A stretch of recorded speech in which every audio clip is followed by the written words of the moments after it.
Vitajte. V tomto videu vám ukážem, ako v aplikácii Classwize efektívne využiť možnosť štandardných a krátkych testov. Pri ktorejkoľvek lekcii so sériou otázok kliknite na tlačidlo Spustiť, čím zobrazíte možnosti testu. Potom vyberte špeciálny režim s názvom Krátky test. V tomto režime nie sú žiadne gamifikačné prvky. Štatistiky ani správne odpovede sa nezobrazujú po každej otázke, aby žiaci neboli príliš vystresovaní. Po prijatí všetkých odpovedí jednoducho prejdete na ďalšiu otázku. Účelom tohto režimu je zamerať sa výlučne na opakovanie vedomostí, je teda čo najjednoduchší. Na konci krátkeho testu sa zobrazia rozmazané výsledky žiakov a je na vás, či ich žiakom ukážete alebo nie.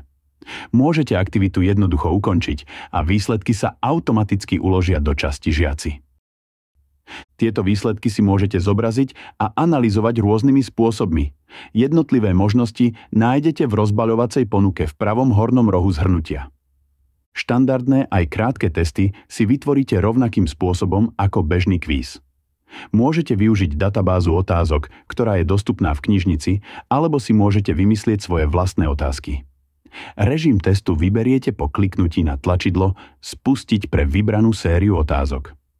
Jediné, čo by ste možno chceli zmeniť, je počet bodov udelených za jednotlivé odpovede. Za ťažké otázky môžete napríklad dať 2 body namiesto 1. Veríme, že vďaka režimu krátkeho testu ušetríte veľa času, ktorý by ste inak strávili ručným testovaním a známkovaním. Vďaka za váš čas a určite si pozrite aj ďalšie inštruktážne videá. Do skorého videnia!